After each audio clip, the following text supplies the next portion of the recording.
నాతో నేనే రమిస్తూ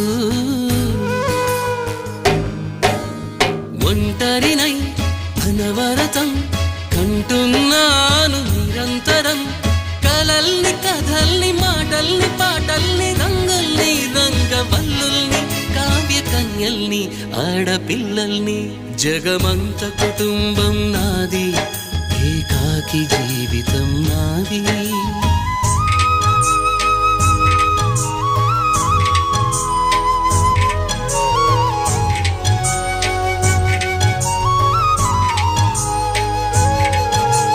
మింటికి కంటిని నేనై కంటను మంటను నేనై మింటికి కంటిని నేనై